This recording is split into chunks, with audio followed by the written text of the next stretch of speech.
Alrighty,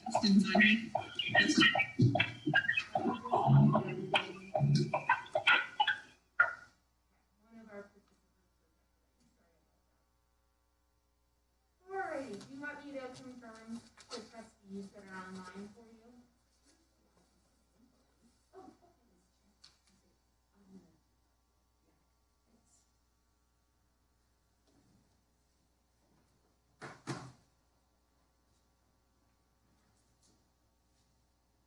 Okay. Yep, okay, yeah, if you can let me know who's. So the trustees that are on are Ann Wake, Grace Decker,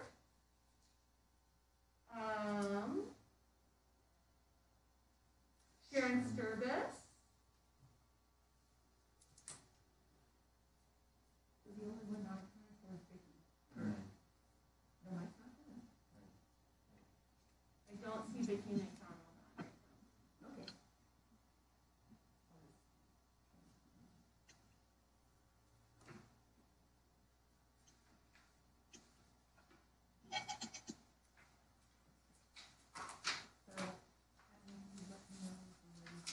Sure, would you like me to do a little high welcome? Alrighty, good evening and welcome to the MCPS Board of Trustees. We are going to pass the meeting over to the chair in just a moment, but I'll do a quick Zoom tutorial for those of you that have joined us. If you have joined via your computer, you have some controls on the bottom of your screen. The first one on the bottom left-hand side is your mute. Please stay muted unless you are making a public comment. Right next to that is your start and stop video. You can control that yourself as well. We have disabled chat for this meeting, and Chair Holland will detail. If you need to raise your hand in order to make a public comment, what you're going to do is go to the bottom of your screen, click on the icon that says participants. That will open another white window which has a list of the participants, and at the bottom you'll see a little button that allows you to raise your hand to be acknowledged for public comment. If you're on the telephone and you'd like to raise your hand, you are going to press *9 on your telephone keypad, and then when it's time for you to unmute, you are going to press *6. With that, I will turn it over to Chair Holland to start the meeting. Thanks, and I'll welcome everyone to the first meeting of each month, annual or monthly meeting of the Board of Trustees for MCPS. And the agenda is available online. So the first item is to call to order, welcome, and roll call. We did roll call informally before the meeting started. All trustees are present except Trustee McDonald, and we will watch to see if she does join the meeting. So with that, I'll welcome everyone, and we'll stand and say the Pledge of Allegiance. I pledge allegiance to the flag of the United States of America and to the republic for which it stands, one nation, under God, indivisible, with liberty and justice for all. Thank you. Item number 3 is to review, revise, and approve the agenda. Is there any request from any trustee to revise the agenda? I'll be looking around the room physically, and then I'll check online. Trustee Decker is indicating that she has a comment. Trustee Decker, do you have a comment? Thank you.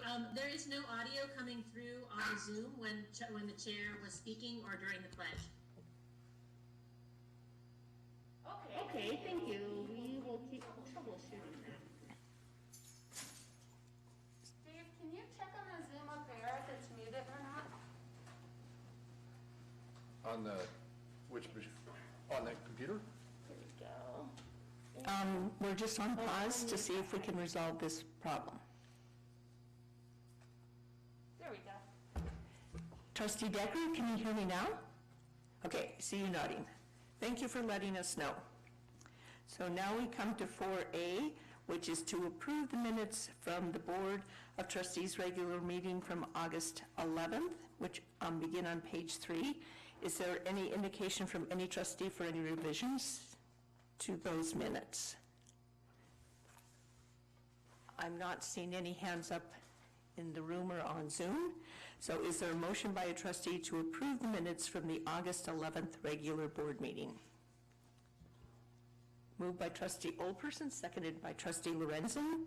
All trustees in favor of approving the minutes from the regular board meeting of August 11th, please indicate by raising your hand. And I'll check. And trustees on Zoom have also raised their hands, so those are approved unanimously. We then move on to the special meeting minutes from August 20th that begin on page 12 in the attachments. Are there any requests for any kind of revision to those minutes?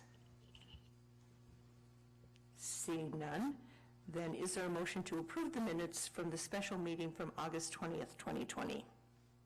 Moved by trustee Lorenzen, seconded by trustee Oldperson. All those in favor of approving the motion to approve the minutes from August 20th, please indicate by raising your hand. Trustee Wake, trustee Sturgis, and trustee Decker have always. Thanks. So that those minutes are approved unanimously. Then we move on to public comment regarding non-end agenda items. So I'll explain generally how public comment works on non-agenda items. The public is welcome to comment on any item that we don't list as an agenda item tonight. We ask each person to limit their comments to 3 minutes, to identify themselves, to spell their first or last name if it has an unusual spelling, and if you represent an organization, identify that organization. And I will be relying on Hatton to help me identify people who want to make public comment, and again, we'll try to encourage you to stay to 3 minutes. And we do have, I think, a 1 minute indicator and a time up indicator. So with that, we'll open it to public comment, and I'm going to mute myself.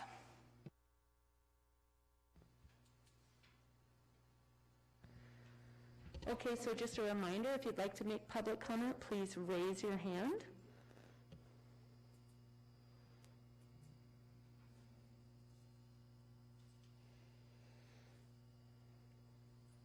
I am not seeing any requests. Not seeing any hands raised. I have one message I need to check.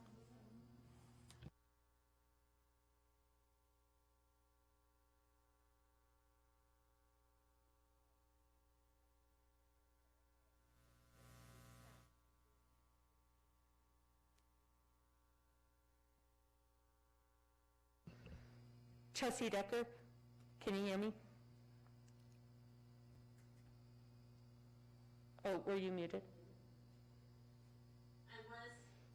Got it. Okay, so I believe trustees, Dave, go ahead and mute. Sorry.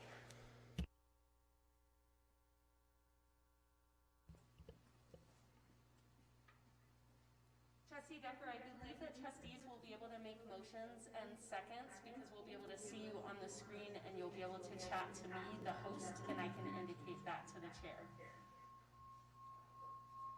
Hey, thanks. There's terrible feedback right now. I don't know if it's just me, but it's very difficult to hear. I'm so. I hear it too. There's an echo. It's not just you.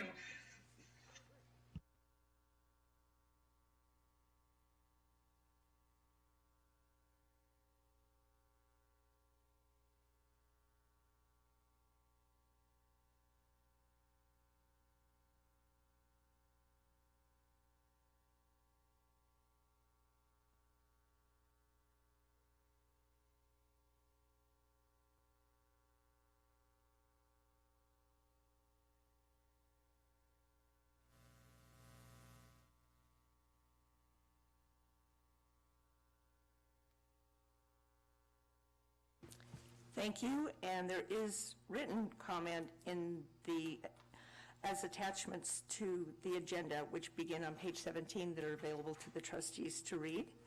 And then we move on to item number 6, which is our community connection. And so I believe that Dr. Watson will be introducing our Community Connection, which is Cindy Farr from the Health Promotion Division, and she's the director. So I'll leave it to you, Dr. Watson. Yes, thank you, Chair Holland. I've asked Cindy Farr from the County Health Office to be here this evening, which she graciously agreed to do over Zoom. And Cindy and her colleagues have been updating us about once a week. Every Wednesday we get a report from the County Health Office and regarding the current state of COVID. So I thought it would be good if Cindy could be here and present for a few minutes. So Cindy, can you unmute and talk with the board about the current state of COVID in our county? Yep, thanks, Rob. Can everybody hear me okay?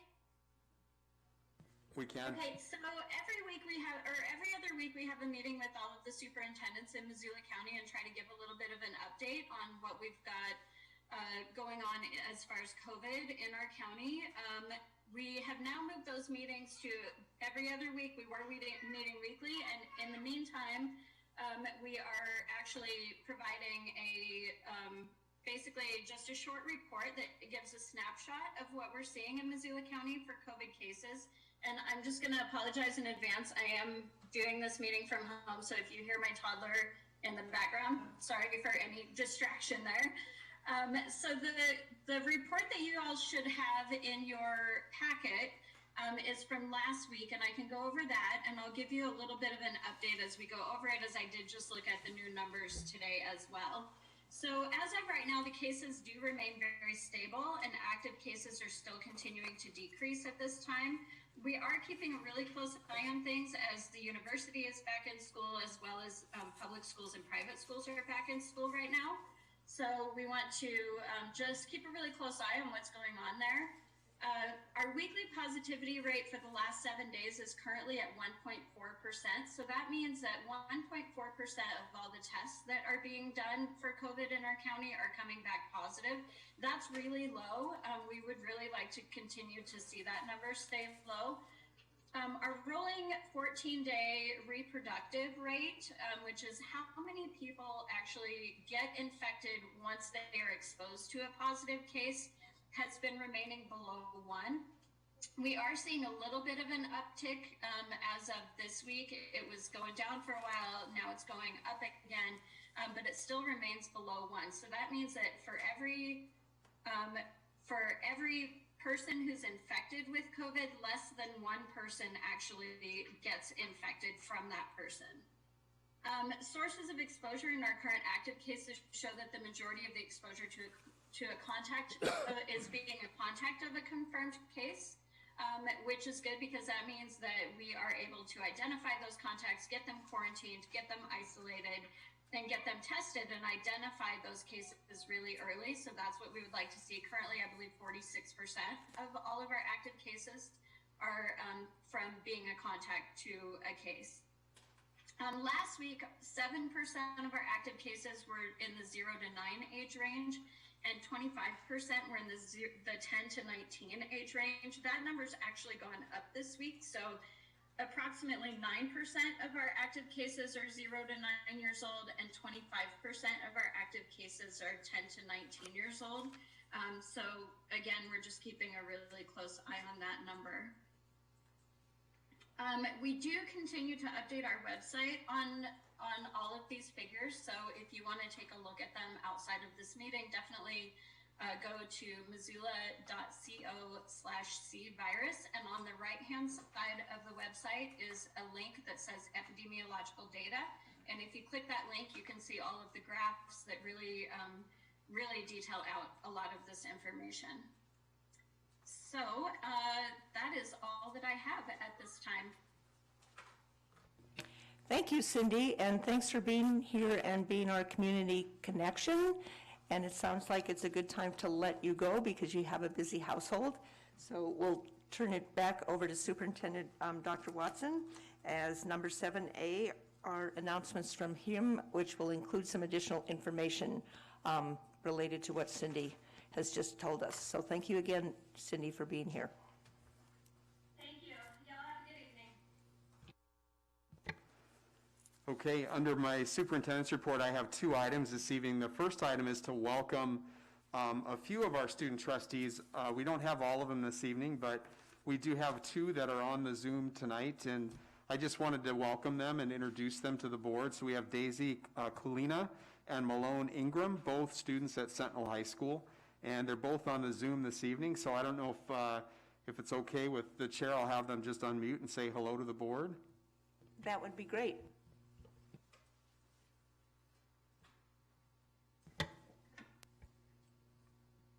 Daisy, do you want to go first? Yeah, sure. So we have our report for this month. So we're officially back in school. Before we actually give this month's report, I'm going to do a brief introduction. So, hi, I'm Daisy Kalina, and I'm here today with Malone Ingram. We're excited to be Sentinel student trustees this year. We look forward to giving you all monthly updates on the Sentinel student body, as well as getting some insight on what goes on at these meetings. Our first official report is fairly short as school has just started, so now I'll turn it over to Malone, who will be giving our first report. Thank you. Thanks, Daisy. So I'm Malone, and our Sentinel Spartan ambassadors did a great job welcoming the new students and adjusting to all the COVID changes. On their first day at Sentinel, freshmen were split into two groups amongst their homerooms, and that left no more than 10 students in a group. And they were given a tour of the school and welcomed by upperclassmen and just kind of shown around. And then fall sports are back in session as well.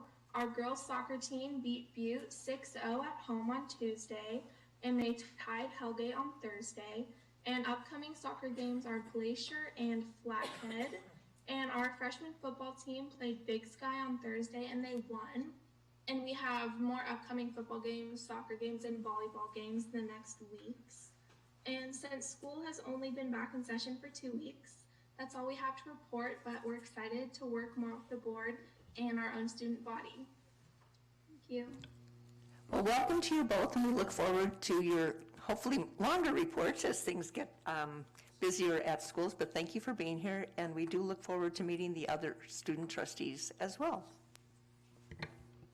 Yeah, thank you very much, Daisy and Malone. Appreciate your time this evening and appreciate your commitment to the Board of Trustees. Okay, this is the second half of my update, and what I wanted to do is just provide the board with a brief update on our response to COVID and sort of our plans that we've worked on so far and what we can expect in the next few weeks. So as you're all aware, but just want to remind everybody that we're on a hybrid schedule for in-person learning. And what we've done is we've moved the A through K is meeting on Tuesdays and Wednesdays, and L through Z is meeting on Thursdays and Fridays. We're saving Monday as the full remote learning day.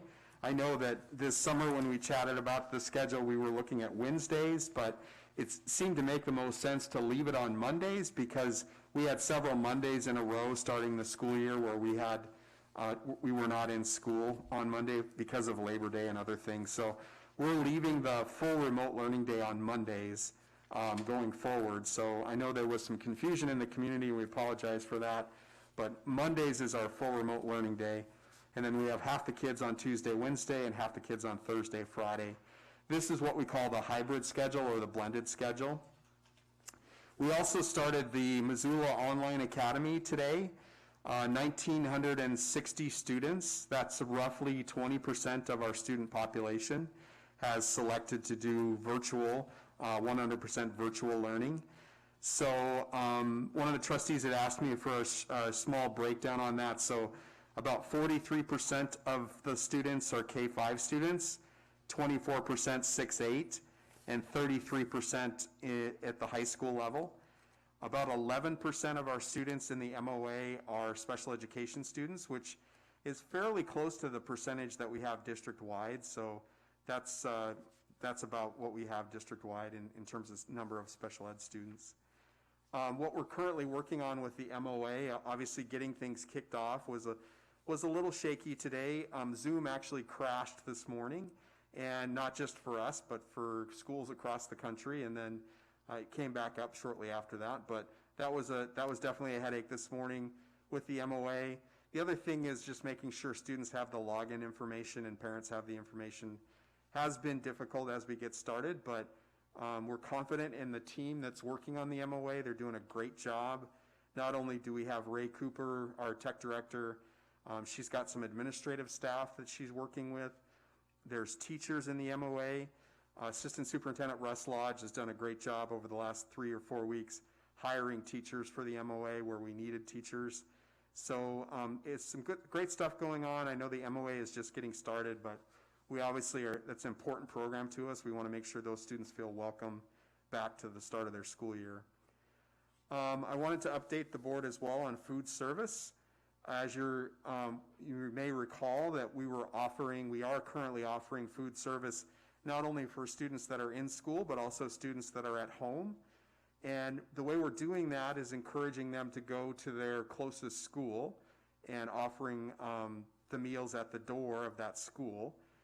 We haven't had a lot of takers on that, so we're going to have to figure out why that is and figure out maybe there's a better way to get food out to the community.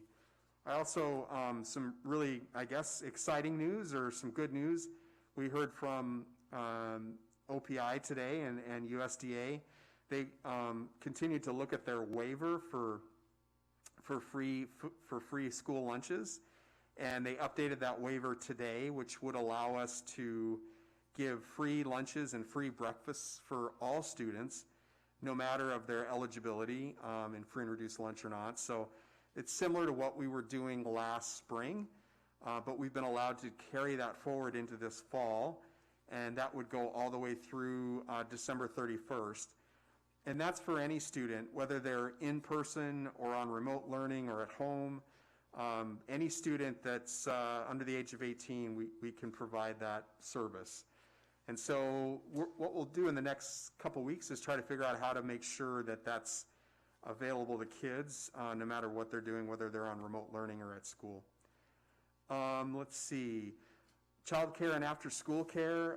Wanted to just update the board. After school care is going great. I talked to the principals today about the numbers they're seeing. Not a lot of families taking advantage of the after school care, except with the exception of at Lowell. Lowell has worked with the Parks and Rec Department to create a free after school program, and that one is definitely attracting a lot of students. But we'll have to watch that in the next few weeks to see if the numbers go up in after school care or not. But remember that we were committed to trying to make sure we had a program at every school. And then the child care situation, we are offering a limited amount of child care for our employees, and that's going well as well, but we want to continue that as we go forward. Technology, using COVID money that we received last spring, we did order more technology, more computers. Unfortunately, there was a shipping snafu, and so we didn't get those when we thought we would in August. And so we're hopefully going to have those by September, the end of September. But our goal with the technology and the laptops is try to get to 1-to-1 at least at grades 6 through 12, so that all students had access to technology. Really wish they would have been here for the start of the school year, but unfortunately, outside of our control, we were not the only district that was impacted by this snafu, but hopefully that technology will get here sooner rather than later.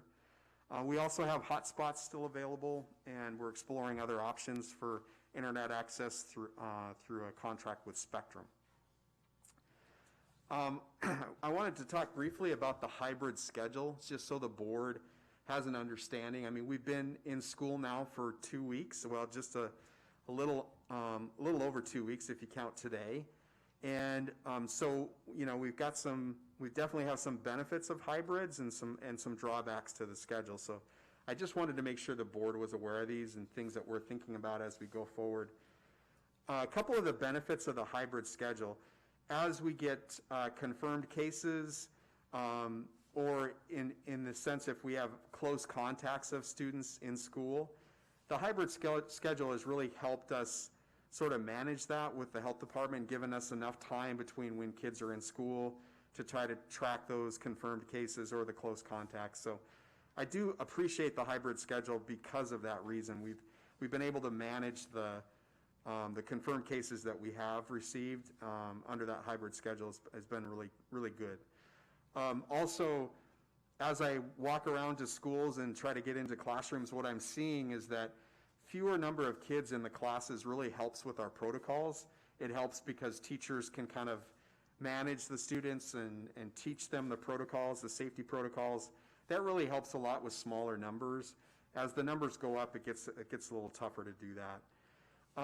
A surprising thing that I learned last week in talking with a few of the elementary principals and teachers is that with smaller numbers of kids in the class, the teachers feel like they're moving faster than they normally would in previous years, and they're actually going into a little bit more depth with having fewer kids in the room. So that's kind of a benefit of hybrid that we didn't expect, but our teachers feel like they've gotten further along in teaching protocols than they have in previous years. And then the other thing we're noticing with special education students is a lot more inclusion with smaller numbers. So and assuming we have enough staff that can go into the classrooms with the students, we are seeing more inclusion with the hybrid model. There are some drawbacks to the hybrid schedule, and I just want to be clear, as we try to weigh out the pros and the cons, this definitely is things that we're concerned about. So the hybrid schedule is very staff intensive because as a teacher, you have to not only prepare your lesson for the day for the students that are there, but you also have to prepare something for the students that are at home. In addition, the students that are at home may or may not have access to technology. Hopefully that'll get better as we get our shipment of laptops and we get the internet access. But that is an issue, that there could be students at home that are lacking technology. As far as the number of staff, it does require more staff in person because you've got the teacher, but also we need to make sure the teacher has periodic breaks throughout the day because they're with those students, for the majority of the day. That just requires more numbers, more adults in the building. From a teaching standpoint, it takes a lot longer to plan, which is why that Monday is so important for us, because the teacher is planning for the week, but they're planning for both in-person and remote. And so they really need that time on Monday to plan and work with other teachers to develop a plan around that. So it has been very helpful that having that Monday for the teachers to work on planning. And then at high school level and at middle school level, what we've noticed is because the students are only in school basically 2 days a week, they're moving through the material fairly quickly, and there's just less time in a given period of time, like over a quarter. There's going to be less time that they're actually in class with their teacher during that quarter. So that means the teacher has to move pretty fast at the high school and middle school level. And so that is creating some concerns for our students as well. So just to be clear, I mean, there are some drawbacks to the hybrid schedule. As we start thinking about next steps, I want to just leave the board with a couple of thoughts. So one thing I've heard loud and clear, not only from staff, but from parents that I've spoken to, is they really want some consistency and some predictability around the schedule. And I completely understand that as a family, you would want that predictability for your kids and your family. Teachers want that predictability for planning. So that's really important to us, but keep in mind that we're dealing with a pandemic and it's really hard to predict what's going to happen next. So as much as we can and we start thinking about the next step for our district, I want to encourage the board to think about being consistent and predictable as much as we can with the next step. It would be great if I could come back to the board on September 22nd with a plan for first quarter even. So our first quarter goes from now until November 6th. It would be nice to have a plan for the whole quarter. That would be predictable and consistent for parents. But keep in mind that it's all dependent on the case counts, and so we have to be ready to go backwards if we need to, or we have to be ready to be flexible with that plan. But if we can be a little bit consistent and predictable, I know that families and teachers would appreciate that. The other thing I heard loud and clear so far as I speak to people is we really want to be conservative with these next steps. We just started the school year, and teachers, the hybrid schedule is brand new for our teachers. They're just kind of getting the hang of it right now. So it's really, I think it's our job to be really conservative on how quickly we make moves in that hybrid model. We want to make sure that our teachers have enough time to work within the hybrid model. We also know that it's actually helping with our contact tracing. And so for that reason alone, we should be very conservative before we just jump to the next level. So those are some of the things that are going through our brains. As planners, we haven't made any decisions.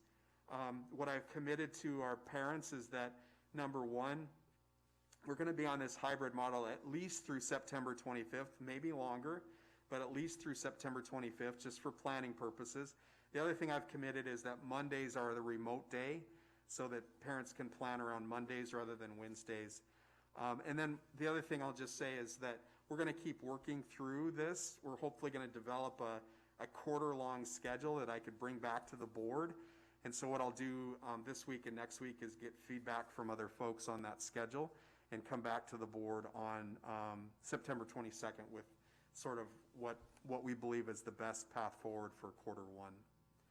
So with that, I know that was a lot for a superintendent update, but I just wanted to make sure that I got all that stuff out. So thank you for listening. Thanks, Dr. Watson, for your report. The next item on the... Chair Holland, I'm sorry. Trustee Sturbis has a question. We normally don't have questions during the report, so I would suggest that Trustee Sturbis calls Dr. Watson tomorrow with her question. And I can't see if she's not here. But if that's okay with you, Trustee Sturbis, that would be the more efficient protocol. So thanks. Actually, I have a question. I really think he needs to clarify something that he gave me an update. Oh, okay. I would just like to better understand what remote Mondays mean for the students. Do they need to check in like on the other remote days, or are they just working on what's been assigned in the past? Yeah, appreciate that question. We are asking teachers to work through that now. Remote Mondays do require a check-in. We really haven't had a remote Monday because yesterday was Labor Day and the previous Monday was a PIR day.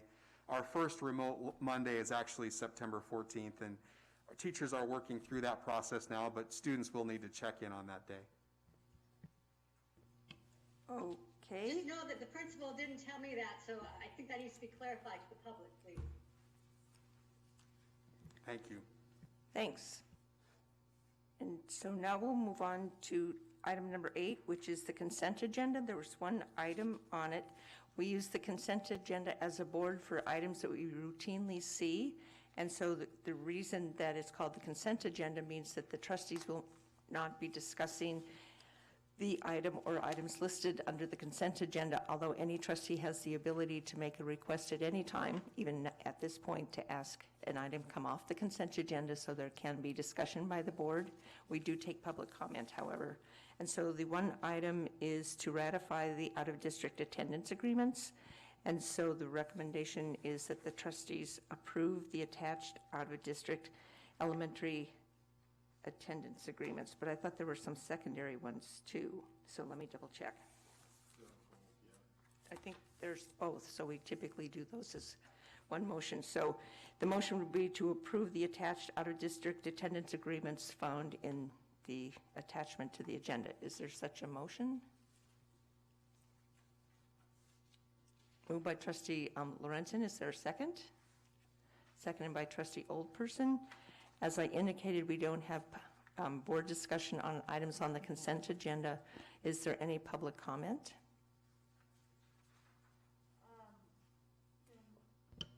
There may be public comment. I'm just checking. We have one hand raised. Ms. Muir, is your hand raised for public comment on this agenda item?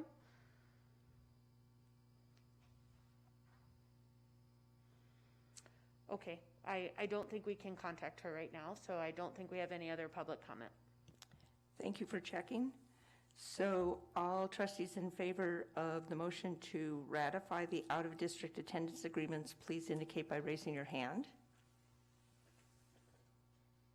And I see all trustees on Zoom have raised their hands and all trustees in the meeting have raised their hands. And I don't think we have Trustee McDonald yet.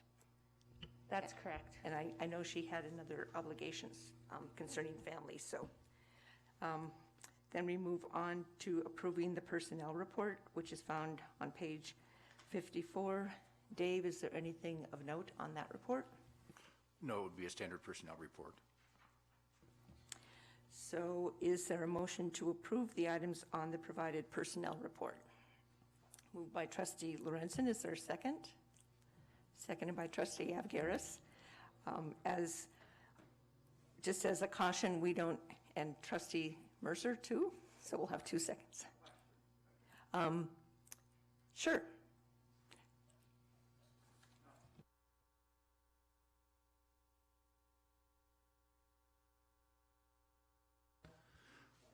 Yes, so when we approved some of the telecommute requests from staff, we had to backfill the positions into the main building, so we had adequate staffing. So it means existing position then? Correct. Thanks, and just a reminder you have to turn your microphones on so we can hear, but that's okay. I was trying to get to it fast enough, but we have a system at this point, although we're hoping to get a better system at some point, but unless the person has the 3 buttons on their thing, on their pushing the buttons mechanism that allows you to speak, then everyone has to be off before the next person can speak. So, and I don't know where the 3-person protocol thing went, so anyway. So any other questions? Seeing none. Is there a seconded motion yet, Tracy? I don't know where we were at. And seconded by, oh, trustee Avgaris, right. So as a caution, we don't discuss any individuals who are listed on the personnel report, but if any trustee has a general comment or wants general discussion, is there anyone who would like general discussion concerning the motion to approve the personnel report? I'm not seeing any hands raised or any other indications. So again, the same caution. Is there any public comment on the motion to approve the personnel report? And again, we don't accept comments on individuals who are listed in the report. I do not see any indication of public comment. Thanks. So all trustees in favor of the motion to approve the items on the personnel report for this month, please indicate by raising your hand. And that is unanimous as to all trustees present, either in person or via Zoom. Now we move on to teaching and learning, which is B1 is to approve the Montana Office of Public Instruction discretionary grant application. And so Assistant Superintendent Russ Lodge will be explaining about a grant application that was submitted. Yeah, if it's okay, I've asked Amy Shattuck to be on the call this evening. Amy is Director of Federal Programs, and this grant is specifically related to that, so I'll let Amy discuss that. Hello, good evening. Can you hear me? Great. So tonight I'm sharing with you an application for a discretionary grant under IDEA, Project REAL. Before Karen Allen retired, she confirmed with OPI for 1 more year of extension for this grant. This grant helps support an MTSS, multi-tiered systems of support consultant, 0.5 FTE. In this consultant, what things that she will be doing is providing coaching and consultation for MTSS schools, as well as facilitating self-assessments and professional development. She's also part of the steering committee, the state steering committee, so she'll be traveling there if they have in-person meetings.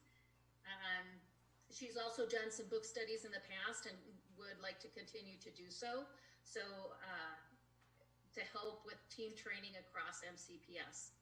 So that's what this grant is for. Do any trustees have any questions for Ms. Shattuck?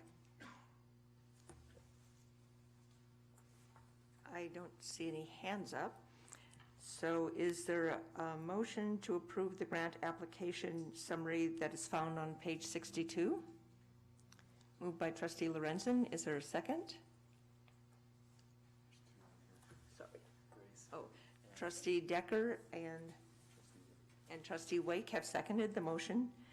Is there any board discussion? Trustee Decker, go ahead. Thanks. Thanks. I'm glad that we're able to continue having support around the multi-tiered systems of support. The district over the past, 10 years or more has put a tremendous amount of resources and professional development into building that system across the schools. And so the more we can do to support staff with implementing a positive learning environment and all of the guidance strategies and behavior management strategies that go along with that, the better. As I think most people are aware, behavior challenges are one of the largest reasons why people leave the classroom if they do, and why teachers burn out. And so this role and the support for teachers is a really important piece to me of supporting them in that part of their work. I would love to continue trying to find ways that we could support more, because a halftime coach for the entire district is, the beginning. I would love to see more. I agree. Thanks, Grace. Any other trustee comment? I'll just echo what Trustee Decker said. I was planning to say something like that, but she said it much more eloquently and in much more detail. So thank you, Trustee Decker, for that, because I do echo everything you said. Is there any public comment? I am not seeing any indication of public comment. Okay, then all trustees in favor of approving the grant application summary for the Montana Office of Public Instruction discretionary grant, please indicate by raising your hand. And that is unanimous as to all trustees present either in person or via Zoom. Then we move on to approve enrollments for early kindergarten program. I see that Assistant Superintendent Lodge is going to be talking about that, but he needs a second to move to a microphone. So with that, if you want to explain, especially for some of the new trustees, what this is. This is our early kindergarten program for 4-year-olds. It's the 3rd year of the program, and it primarily serves kids who are 4 years old in our title schools. So we have 4 title schools that we specifically recruit from. We have 32 slots, and if we don't fill them, then we go outside from those 4 schools and see if we can fill them. It's a 9:30 to 2:30, Monday through Friday program. These kids are regular education program kids. We receive A and B. We receive dollars from the state for them to be here. And we advertise through the district office, through flyers. This is a really nice program. It's a good way to, and we've got 26 kids tonight for you to approve. And then really that's it. It's a pre-kindergarten year recruited in specific areas to help kids get off to a great start in public school. Are there any questions for Russ from the board? Trustee Vogel has a question.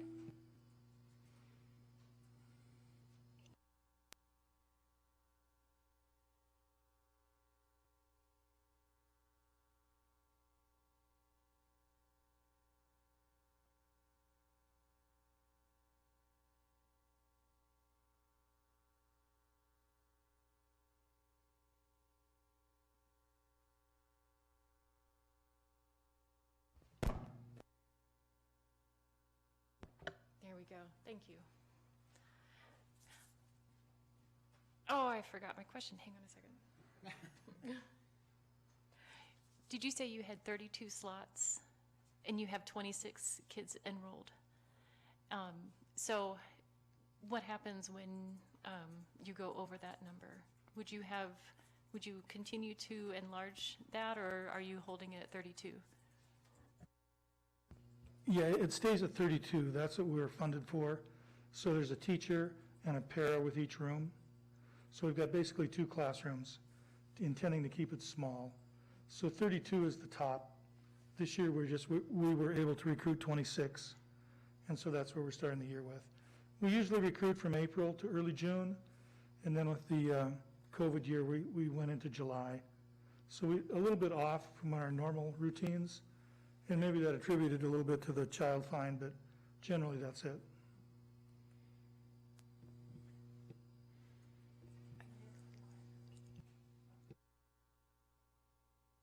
Trustee Decker has a question, and then I have a question, unless it's the same question. So go ahead, Trustee Decker.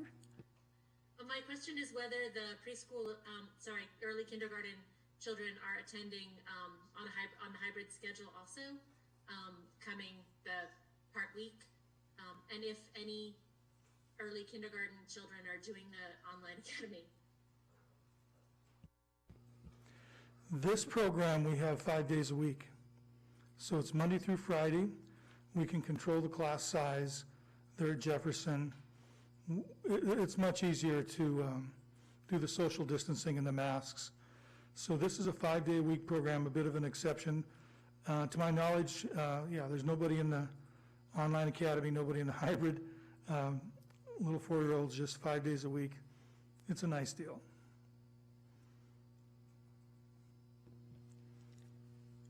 Sorry. And that was my question, so I don't need to ask my question. So any other questions from any trustees? You're good? Okay. I'm just checking. So it doesn't appear that there are any other questions. And so the recommendation, it's an elementary action item, so the K-12 trustees would be voting on it.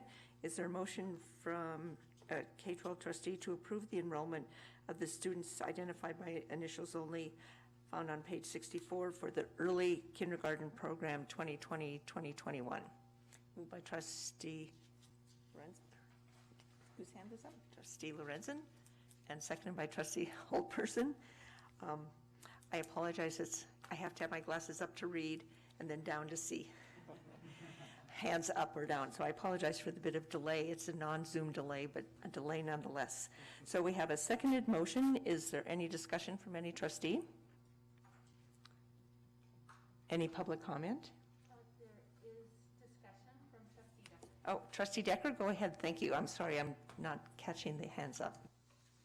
Okay, it might not be exactly the right time to say so, but the Legislative Subcommittee on Education has been regularly looking at the question of pre-K over the interim and is in the process of preparing a bill around pre-K. We hope that'll roll into the legislative session, so people should stay tuned because it really builds on the kind of A and B model, at least what they've been discussing, the A and B model that funds our early kindergarten program at this point. So there could be exciting developments ahead. So just keep, their last interim meeting is next week. Thank you. Any other board discussion? Any public comment? I do not see any public comment. Then all K-12 trustees in favor of the motion to approve the enrollment of the students identified for the OPI early kindergarten program, please indicate by raising your hand. And that is unanimous as to all trustees present. Then we move on to item number 10A, which is to declare K-12 trustee district seat vacant and to identify the process for filling the vacancy on the board. And so before I turn it over to Pat as our clerk to explain the procedure, I do want to thank Mike Smith, who had submitted his resignation, for his 10 years of service to the board. And he's always been an active, engaged trustee, and we understand that life changes and things get really busy, and so he found it necessary to resign. I talked to him, and it was with great hesitation he did so, but believed it was appropriate at this time. So we do now have a vacancy. So thank you, Mike, and I'll hope to see you sometime to be able to take you out to lunch and say thank you in person. But in the meantime, I'll turn it over to Pat to explain the process. And then I would ask for an informal poll afterwards in terms of when we would meet to interview applicants. That's why there's a TBD in the schedule. So I'll turn it over to Pat. All right, thank you. So this happens occasionally where a trustee resigns or otherwise has to leave the position before the term. The term of this position is up in May, so whoever would be appointed would then be expected or asked to run for that position in May. On page 65, we've put together a proposed timeline for filling the position tonight. The main action taken is to declare the position vacant, which is the language from the statute. And from that point, the 60-day clock begins to run for the Board of Trustees here to appoint a successor. And within that period of time, what's contemplated is that a prospective trustee file a letter of interest answering a couple of questions that are outlined on the posting that we attached on page 64. With those letters of interest, we would, as trustees, you would rather interview the candidates and then make a selection of the successor trustee. That successor trustee would be seated then at the regularly scheduled meeting here on this timeline suggested to be the October 27th regular meeting of the board. So for tonight, it's a matter of declaring the position vacant and really authorizing a process that's consistent with what's outlined in the timeline. This is a process we've used in the past. The board, when the board last went through this process, they revised some of the questions found on page 64 under C near the bottom and really, I'd say, clean those up quite a bit. So there's two questions that are requested for a prospective applicant when they submit their letter of interest. Otherwise, the publication on page 64 outlines what would be expected in terms of qualification. The prospective trustee would have to be a registered voter and live within the elementary district boundary and be able to comply with the conflict of interest policy that's referenced, policy 1512. So with that, as Chair Holland mentioned, the TBD identified on the timeline would be a deadline to submit the application and when to hold the interview. The interview, when we've had a number of candidates, has been held in a special meeting of the board. Last time we had one candidate and the interview was held right in front of the board meeting. So I think the difficulty here would just be knowing the number of candidates, but I'd say when we've had K-12 trustee positions open in the past, they've typically generated a number of candidates, up to certainly on average 5, I would say. But I don't have any sort of scientific background for that, but I know that we've had more than one when there's been a position like this one open. So with that, we could see what the board's interest might be in terms of a special meeting to interview or trying to do so at a regular board meeting. Thanks, Pat. So I guess the question would be, would we want to allow for 3 weeks' time or so applications are due by the end of September? So then at the first, well, actually, if we had the applications due before the second board meeting in September, even though it's kind of a tight time frame, if we can get the word out, then we could, at the second meeting in September, take a look at how many candidates there are and make a determination whether we'd want to meet, say, for the hour before the first meeting in October or have a special meeting, because it is somewhat dependent on the number of candidates, because 1 or 2 candidates is fairly manageable when we're coming to meet together for a regular board meeting. But if there, I think at one time we had 5 to 6 candidates and it was a special board meeting. So I don't think it takes a motion to set the date. I think Superintendent Watson and I can pick it, but just generally speaking, an informal poll, would having the deadline be the, let's see, Friday before the next board meeting? That's 2 weeks away. Would people be comfortable with that in terms of getting the word out? And it will be published, I mean, we'll have the notifications out at various means. So is that anyone uncomfortable with that pace? I don't see anyone indicating a yes, they're uncomfortable. So we'll plan on doing that. And then at the second board meeting in September, we will talk about the mechanism by which to do interviews, and then we can make a determination, because that way we will be able to seat the person, or to select the person at the end of either that special board meeting that would be a 1-hour board meeting before the regular one, or a real special board meeting at additional time, and that would allow us to make sure that the new trustee could be seated at the regular board meeting on October 27th. I see nods around the table, and so with that, the statutes are a little conflicting. 3 lawyers took a look at them, and there's back-to-back statutes that have somewhat different language in them, but in an attempt to be on the conservative side, I would be asking for a motion to declare the K-12 position vacant and to authorize the administration to initiate the process for appointment as has been generally outlined in the attachment. So is there such a motion? Moved by trustee Lorenzen and seconded by trustee Oldperson. Is there any board discussion? Trustee Mercer? So am I understanding this correctly, that regardless of whether we declare it vacant, the 60-day clock is running?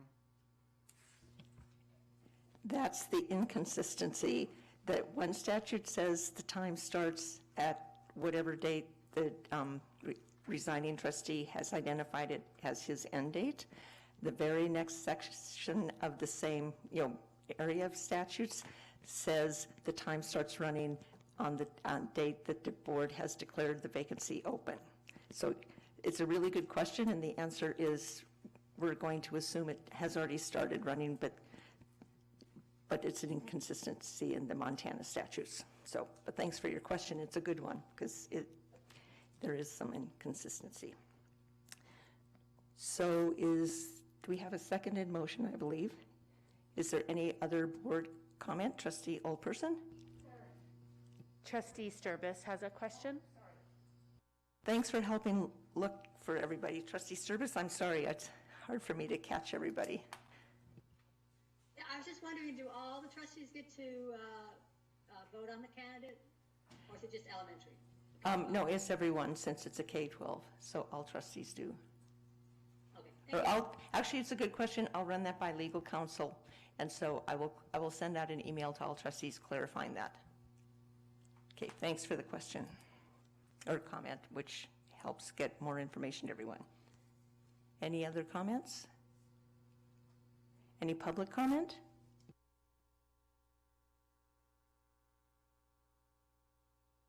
There is no public comment at this time. Okay, all trustees in favor of the motion to declare the K-12 position vacant and to authorize administration to initiate the process for appointment, please indicate by raising your hand. And that's unanimous as to all trustees present. Thank you for that. Then we have reached item number 11, which is public comment on non-agenda items. For anyone who was in the public who wasn't able to get to the meeting at the beginning, we take public comment at the beginning and end. Is there any public comment on any item that wasn't covered on the agenda? And there is no public comment at this time. Thanks, Hatton. And so, sorry, yes, I do see an individual waving their hand. Miss Marissa McClintock. I would like to know what the criterion will be for a phase shift. You said you would be looking at things very closely. Public comment is just public comment. It's not a question and answer period.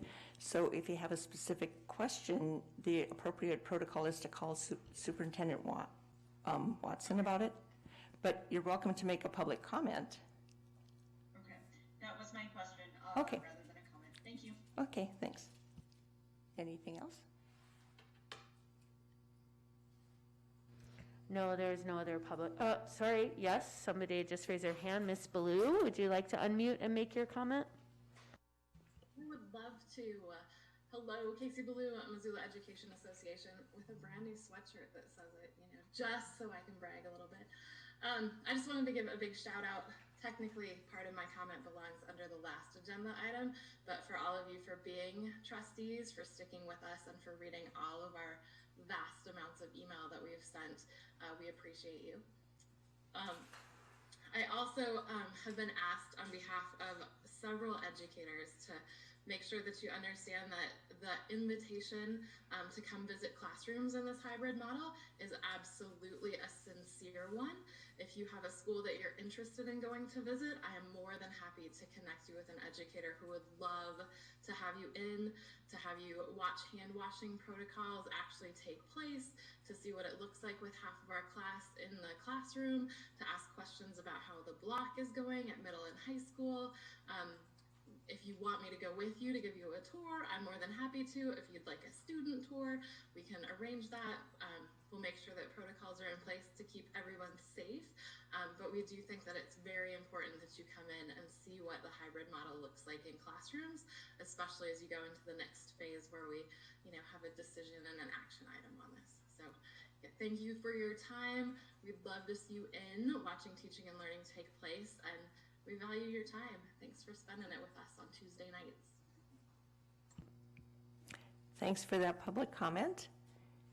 Is there any other public comment, Hatton? No, I do not see any other public comment. Since there is no other public comment, then our meeting is adjourned, and thank you all for being here. Thanks so much.